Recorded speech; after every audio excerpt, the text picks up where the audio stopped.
This call is being recorded.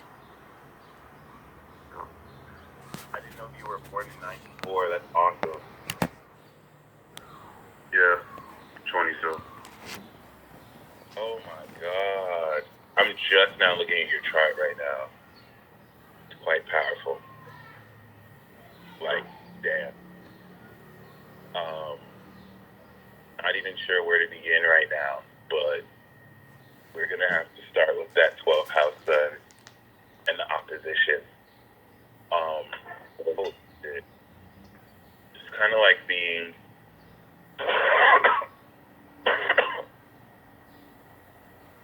the right Kage. It's weird. I don't know why I got that. But, yeah. The light number? But, yeah. Obviously because of that Uranus opposition. But, I'm trying to really understand how to better understand that 12th house Cancer energy, because it's a little bit different for everybody. And it's, of course, in your case, since you're like right at the very end of Cancer, it wouldn't really have been that serious. It would have been already serious, but since you have like this Capricorn energy, oh my gosh, damn! I literally have to like start the reading just saying that, because that's like a physical representation of the reaction to that energy on every. A physical representation of what? It's a physical representation of the manifestation of the reaction to that energy. Like someone watching it, if they were to see it, it's very potent and it's very subtle. So let me get into this though. Because you have this Capricorn opposition, the reason why I can kind of identify with this is because my progressed sun is going through an opposition with my progressed Capricorn moon. So I'm temporarily exposed or experiencing this to a degree in a special way. I'm going to actually also see really quick. All right, cool. I'm also going to see really quick the Placidus version just to see if anything changes.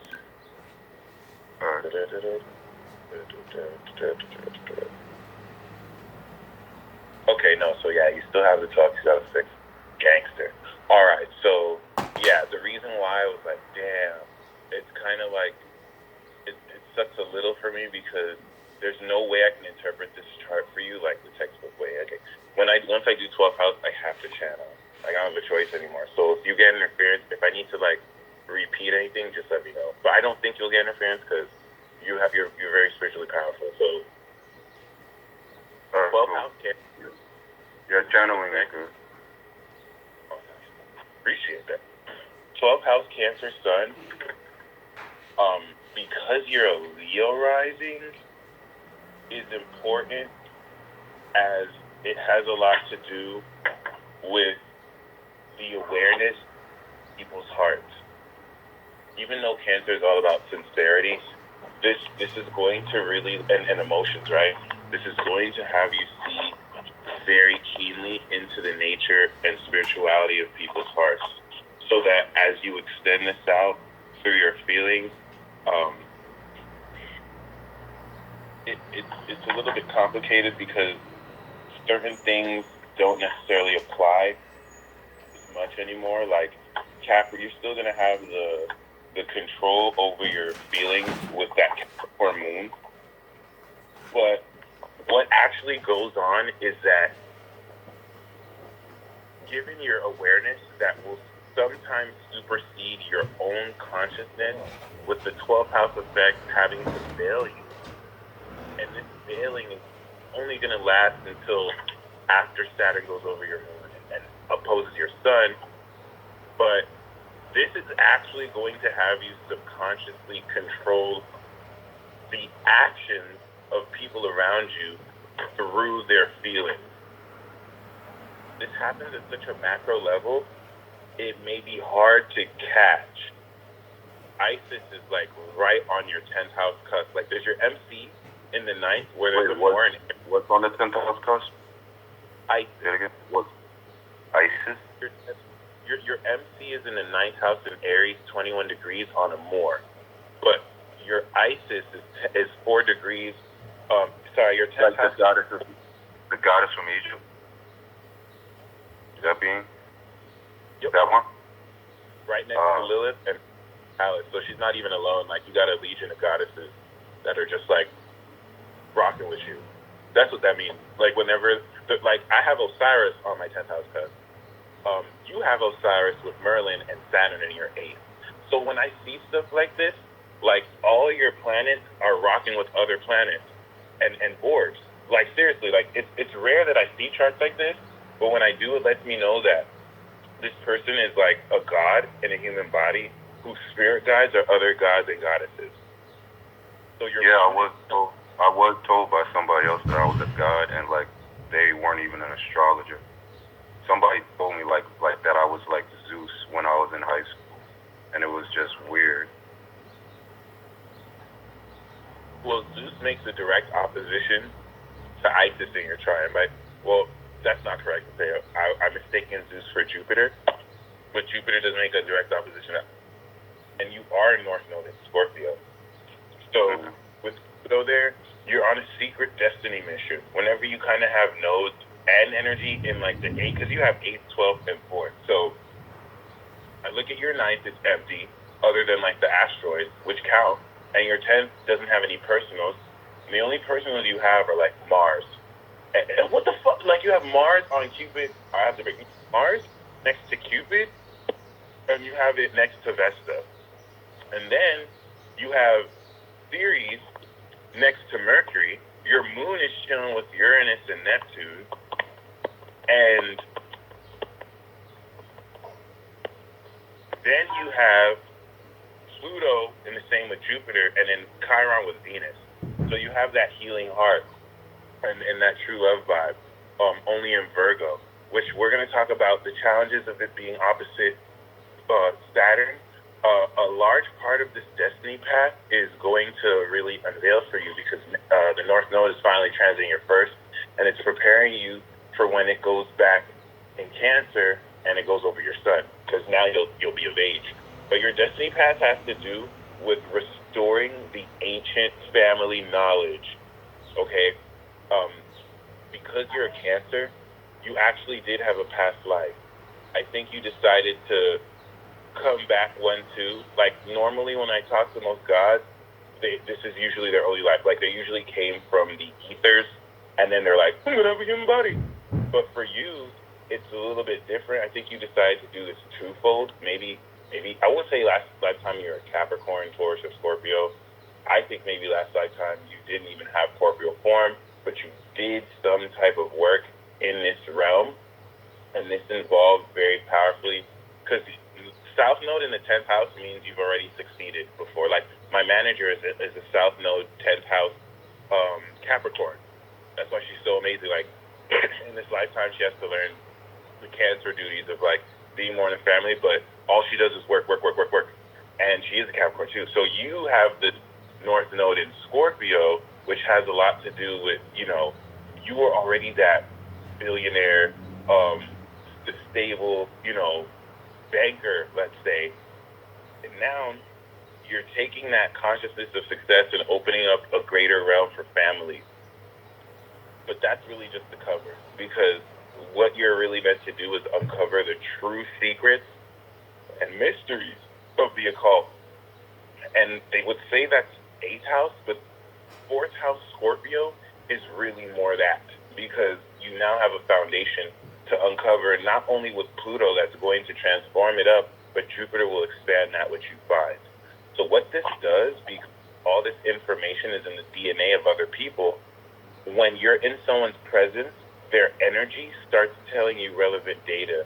The reason why you can control people's actions is because you can influence how they feel and how they feel about what they're going to act with just your mind. This is the power Demeter gives Mercury. And then since it's on your sun, where the powerful gives Mercury. Ceres is Demeter. Demeter is like another. I mean, there are many names. Ceres, the one like CRES. One like CER. And that's not the only one that gives Mercury power, but it's protecting Mercury, because the danger of this is whenever you are able to invade, because you're one of the few who are able to invade people's emotional spaces, in the sense where since you already have a soul of integrity, because what's your dead conjunct Uranus. Now I have to give you a link. Have you read that Higher Self Alien Construct link already? No. Go ahead, send it. Yeah, it's you're a Neptune vessel alien. I'm a Saturnian vessel alien because, like I say, Saturn is on my moon, but your Uranus on your moon is next to, like, your Uranus 24 degrees, and my Saturn is 24 degrees. Hold on, somebody's trying to get inside.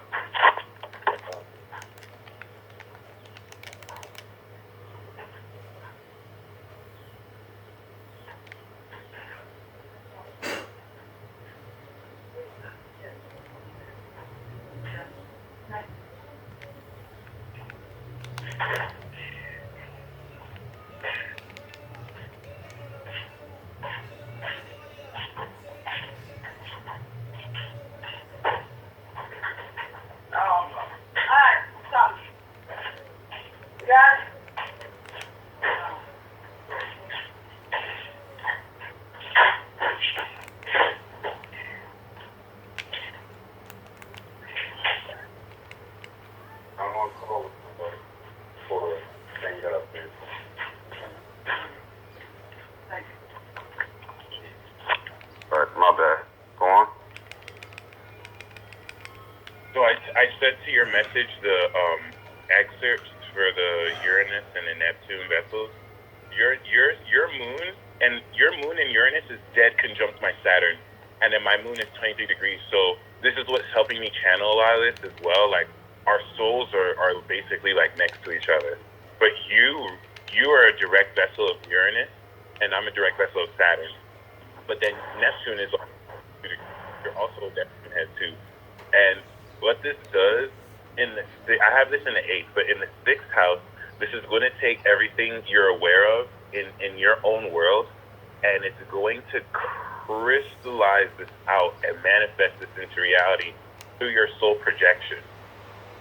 I only wish I could really find out the right words to this, because what Neptune will do is psychologically hypnotize and influence people's behaviors by not only words you say indirectly, but certain hand motions that you're going to do.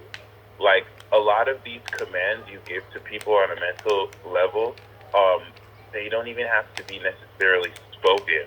And they're going to, for those who aren't as strong-willed, it's going to really influence people to think and do certain things as if they came up with those feelings. The purpose of this is to extend your healing water into people's souls. So when you have 12th house mixing with 4th and 8th, it's a total infiltration into their psyche. This is done so that people who have negative intent or negative vibrational energy are not in a position to resist, because you are the master high priest. This is why I know you're a god, because master high priestesses use their vessels to stand in for God consciousness. As you have to have a mark of holiness in order to do this. I know this one chick I met, she's also a high priestess master, but she has a Pisces moon. Sexy as hell, but I could tell from her energy that emanates, I could tell from her energy that emanates. She Pisces moon, so she knows more than she lets on.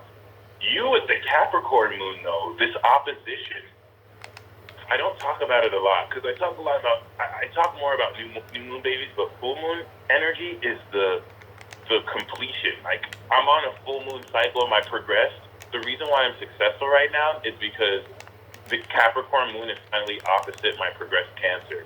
And this is able to take the sincerity within your soul and express it out in the greatest of ways.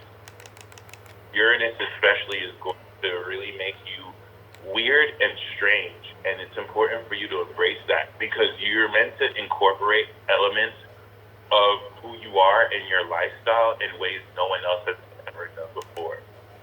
So, Cancer men are not emotional. That's a huge misconception. Y'all are just psychic. And yeah, you said that before. I saw you say that in the videos before. Because you're not a woman, the masculine yang energy that you carry as a man is actually going to be converted more into mental acuity and critical and calm analytical deduction, especially with your Venus in Virgo, which in Chiron is going to penetrate deeply into the wounds of people's hearts, and you're going to be able to break down where people's insecurities are just based by certain minute things they do. Whereas before it will come as an intuition, now it's going to come more as you seeing it clearly. And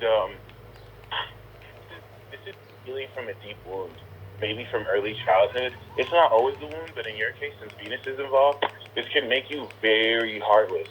This can make you, because Saturn has been squaring it, it can make you not really care that much about love because Saturn is going to be a stern teacher, and Saturn is going to, in Pisces, is going to be like, no, you shouldn't trust people because this is how they can like pick at your self-esteem and make you feel less than valuable.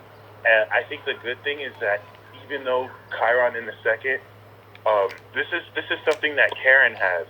She has that Venus and Pisces on Venus and Pisces conjunct Chiron in the second, and I have Chiron in the second in Cancer.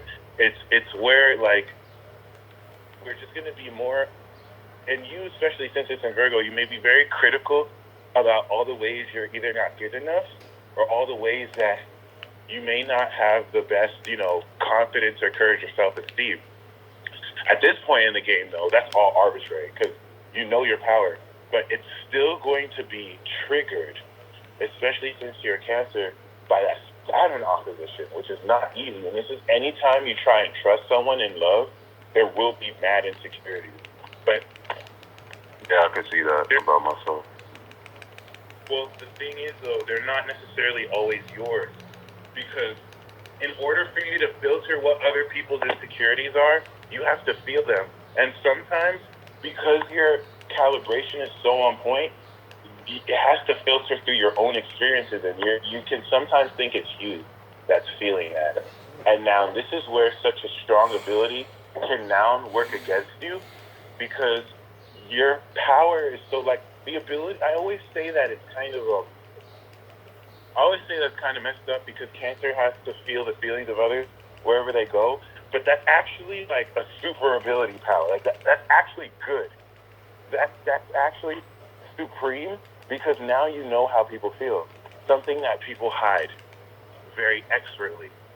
So what you're having to do with Saturn that's transiting your fifth house is learn at a great level how to differentiate even more so what feelings are yours, which because you're filtering it, they will be yours, but how you kind of delineate and separate this. And this is what your Virgo energy is going to help you sort and analyze. So this is a little bit dark because this is going to incorporate that Scorpio energy. Your Jupiter in the fourth and Pluto can break someone sexually. Doesn't matter who they are. Doesn't matter how loyal they are to who they're with. Break somebody sexually? What do you mean? You're able to break someone sexually, like get to the core of who they are and get them to feel primal desire. The reason why this is important is God is going to send people to you who have sexual trauma or who have issues orgasming or issues having trust in relationships because this is, again, I meet a lot of victims of like sexual assault. Exactly, because this is where they're going to get that healing from you. Because that is so psychologically traumatizing, you can't just go to a counselor. But if I get sent to a master high priest who has, you know, your moon's going to provide you enough emotional strength to stand space for them so people will feel comfortable so that they could be an outlet to express. But your deep 12th house energy is going to heal them already just being in your presence. And it's even less about what you say and more about just you being there, just your presence. And over time, especially if they do get to know you over time, they do heal from this. And it's not like you're ever on the couch with them.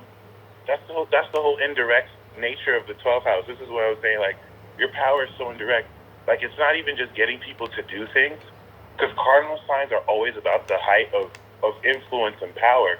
But it's not just getting people to do things, where Aries and Libra is going to socially get you to do things directly.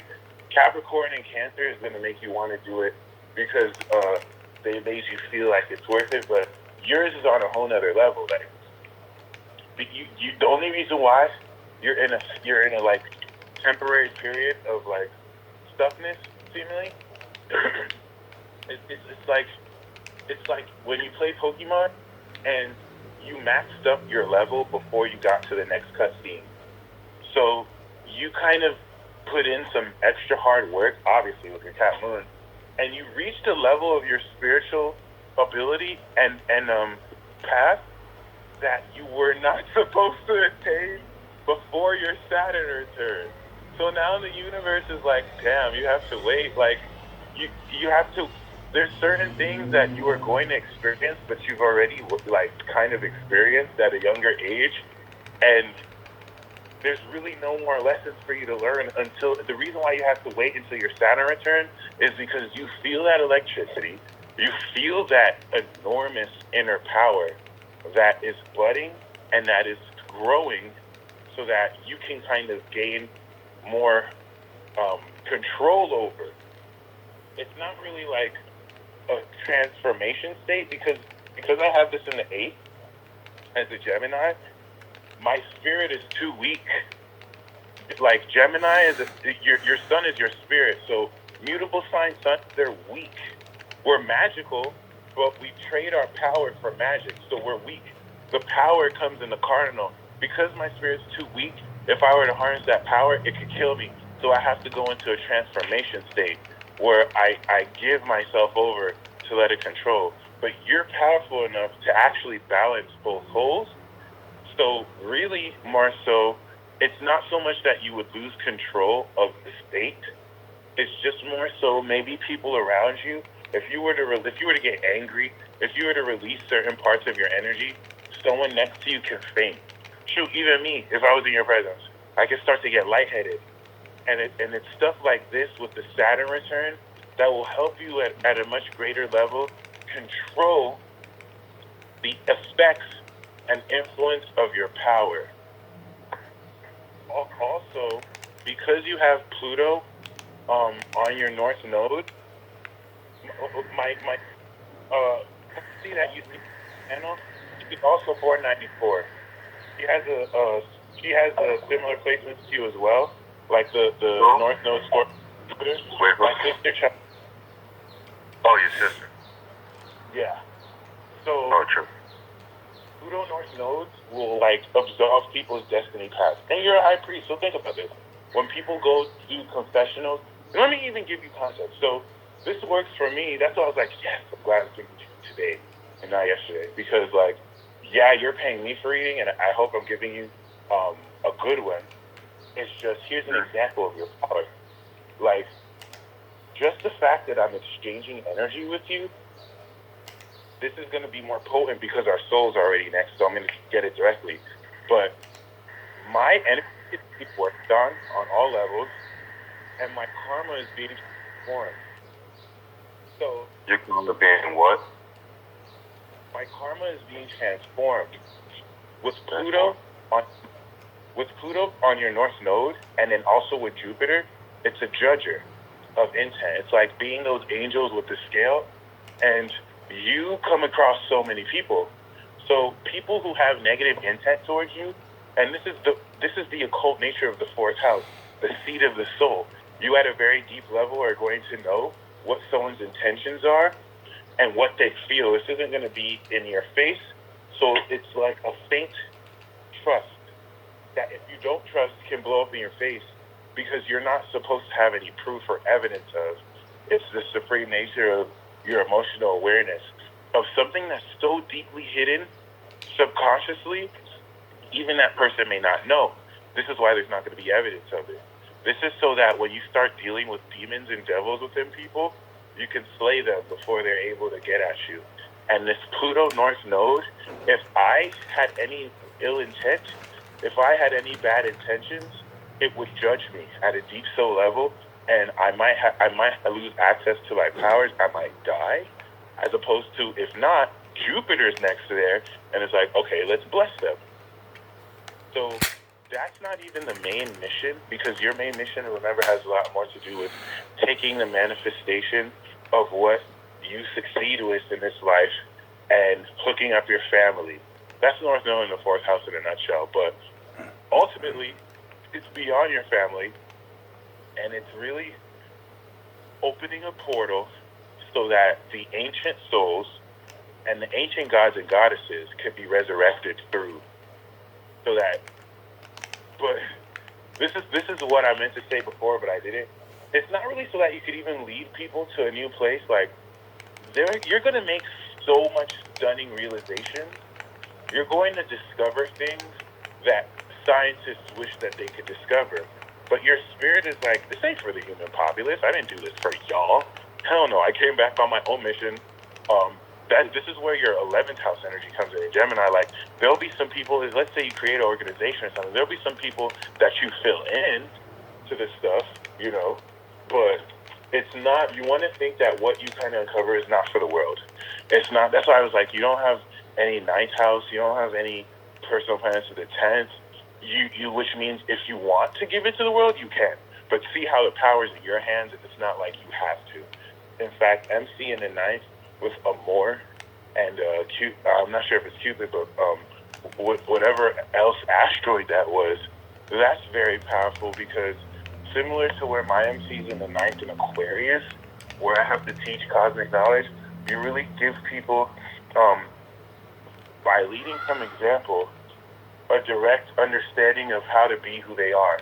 You teach people to be original by, of course, you yourself being original, but at an even greater level also by you showing other people the meaning of who they are.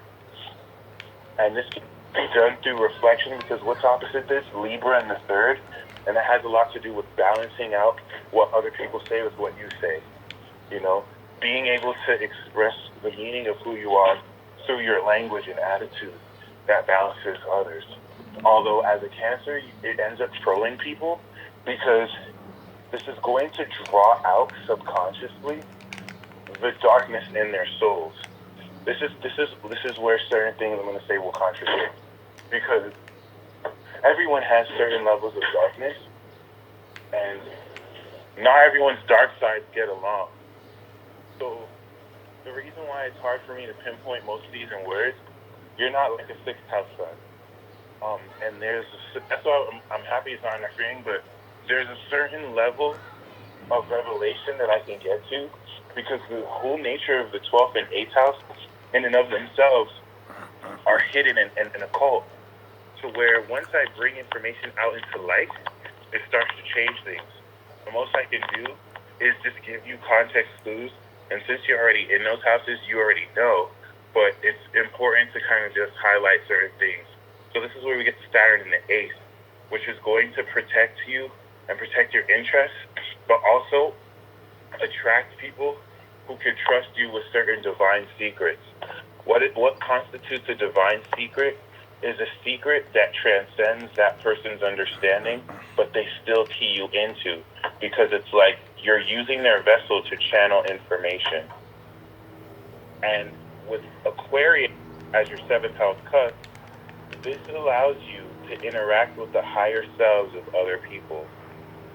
So another thing that's occurring with this Pisces ace as well, because Neptune's close to your Saturn, is the manifestation of certain decisions that keep into account the multiverse theory and multidimensionality of consciousness, to where you're going to be keyed into so many different possibilities and ways that something can occur, to where you have to be very mindful and wise how you allow this all to express itself. Shoot, what's even more, what I would say is even more timely about all this is the level of which you could allow yourself to harness this energy just through direct surrender alone. And I don't know if you've reached that part yet. Your Mars does square your Venus, so sometimes you may feel like freely expressing your thoughts, but that Saturn in the 8th, because you don't want to be so quick to just defend your thoughts and fight for your right to be what's true. Vesta and Cupid's there, so there's a light that you shine whenever you kind of... Mars in the 11th is a leader. I see it as like Leonidas. I have this in Aries, but in Gemini, this is going to be able to really intellectually stimulate mass groups of people.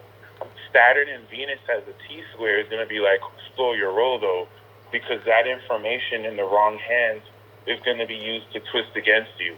See how this now instantly turns into a trust issue thing. So you kind of want to trust that instinct. It's not always fear. Saturn in the 8th is super real. Saturn in the 8th opposite Venus and the 2nd would rather you think this chick who you're into will steal all your money than you feel like, okay, well, it might not go that way. Just strictly out of protection. Because this Pisces 8th house can be evil. Very evil. And it's like, if that dark part can come through, it will come through. Because this has to teach you, ultimately in this life, you know, to be able to deal with untrustworthy, shady characters, and yet at the same time, still be in a position to not only necessarily trust them, or not trust them, but still be in a position to where they don't affect you. Does that make sense? It's like, it's not really like a double agent, but it's like someone in a dark industry, but it's like just because they're all dark doesn't mean you can't work with them.